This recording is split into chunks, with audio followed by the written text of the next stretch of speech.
Hello chess friends and welcome back. Today we're continuing with our educational game format, so I'll try to let you into my head to hear all my thoughts, and so let's get straight to our game. Let's stick with the 5+3 time control, which more or less gives me the chance to both commentate and play a little bit. Let's see what's in store for us today, what our opponents will have in store for us. Here we go. Our opponent is rated 1960, so that's a pretty good score. Once again, I'll try to play as normally as possible, so simple moves, an open game. I'll develop the knight, attack the pawn, and control the center at the same time. Unfortunately, he's playing a Russian defense, which is a bit less traditional, but oh well, we'll just play normally and develop.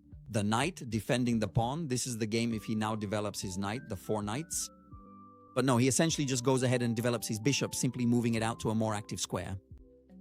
And he's leaving the pawn on e5 hanging. We're taking this pawn. I'm sure he saw it was hanging. He's gambiting it, but we'll take it. He'll want to recover with queen e7 and attack our center hard.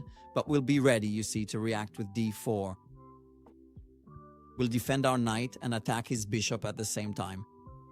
We still have to be careful because he'll then play d6, and after d6 he's going to attack our knight and then our pawn behind it. Great, he went to b6, which I don't like at all.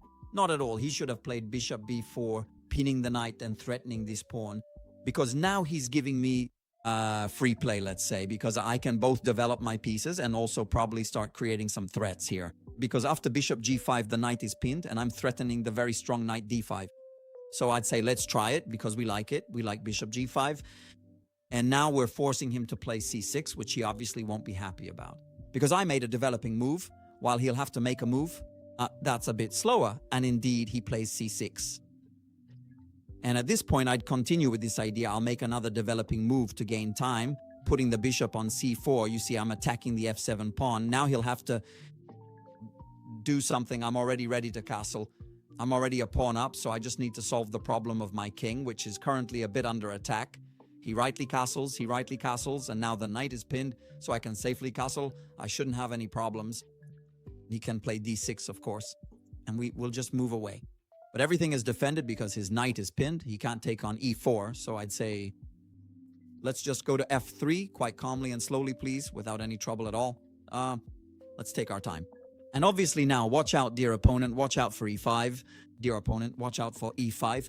So if he were to develop the bishop, for example, bishop g4, e5 will follow immediately. I think that here it might be necessary for him to start challenging the bishop with h6. Very well, very well. And I'd say I'll just go quietly to h4. Because if he plays g5, I think I can sacrifice the knight. If he plays g5, I'll sacrifice the knight without much trouble because I think he's too far behind in development. His king is too exposed and we'll go for it with superhuman intensity. Obviously now we're already threatening e5, which would win back the pawn. But of course, now look at our pieces. Also our queen, who at some point enters the game. Queen f3 is another threat. Currently, well, you know, he'll really have to be extremely, extremely careful. Let's see what he comes up with. Bishop e6, bishop e6. I don't think it solves his problems because here's a tactical moment. I could actually leave the bishop hanging. I can play e5. If he takes the bishop, I take the knight. I attack the queen and then I unleash mating potential with queen g4, queen h5. And I'd say that without a second thought, that's exactly what I'll do. Another idea could be queen f3, attacking the knight, but wait, his bishop could return to defend. And so we don't want that to happen. So for now, we'll keep the queen here. We'll even temporarily sacrifice the piece, but obviously it's a very, very temporary sacrifice because we're playing for checkmate. And after practically 10 moves, he just takes it. Another mistake by the opponent. This is a critical position. You have 4 minutes on the clock. You need to spend a bit more time because in this position with the exposed king, it's madness that you take on c4 in practically 10 seconds. And now you see there are problems. Threat of mate in 2 with queen g4 check and queen g7. He'll probably play queen e6 to defend against this mate. And then I'll go to h5 threatening mate on h8. And at that point, I imagine he'll have nothing left but to give up the queen on f6. You see what often happens is that many opponents play quickly, then at some point they reach a position they realize is probably lost and start thinking too late. I mean, it makes no sense that you're thinking for over a minute here and you weren't thinking in the previous moves, so the time management certainly wasn't wise. In fact, I must say this game lasted much less than the others unless he gives me the queen here. We'll spend a bit more time on the analysis. Let's see what he plays in the meantime.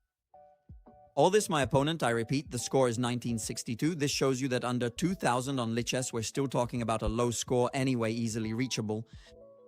He's still thinking, I hope he doesn't do, that awful thing of just timing out, because I mean, it's not a very smart way. It's not a very smart way to play to waste time by yourself. So it doesn't make much sense.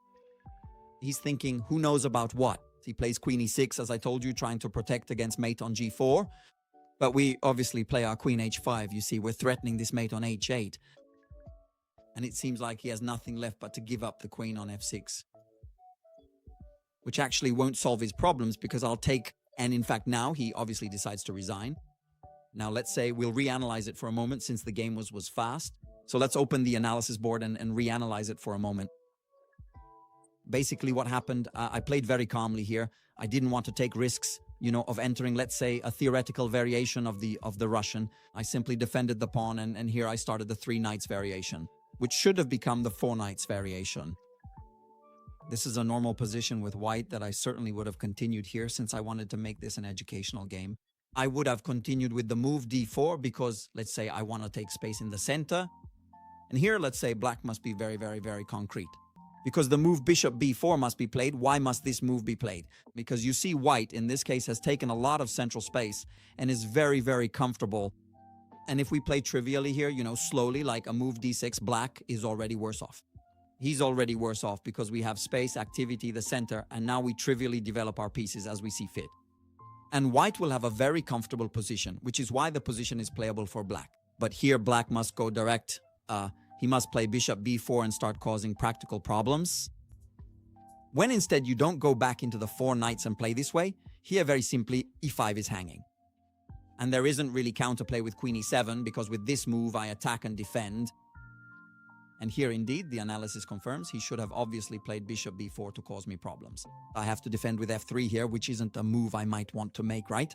Because I weaken myself a bit, I lose some time. Whereas here in the game I was happy. I played bishop g5 threatening this.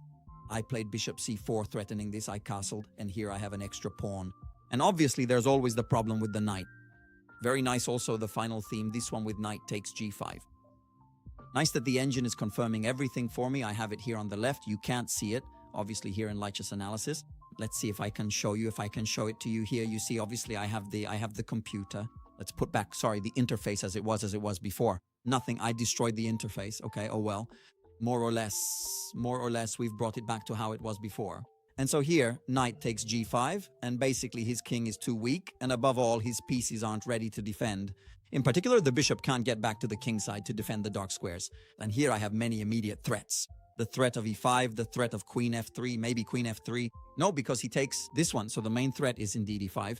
As for the rest of the game, well, it went as it should have, so a slightly faster game. I hope you still appreciated, let's say, the ideas of the variation, but playing accurately. When your opponent plays a bit like that, games can end quite quickly, especially when you have the white pieces, and so you already start with the advantage of the first move. Maybe with black, even if the opponent makes some mistakes, the game is a bit slower. With whites, if black starts making inaccuracies, you can bring it home right away. So I hope you enjoyed this slightly faster game anyway. And if you want to support the channel, you know the drill by now. Subscribe, like, hype, tactical, comment. Do all those things. We all know them by heart now. And that's it. I'll see you in the next videos.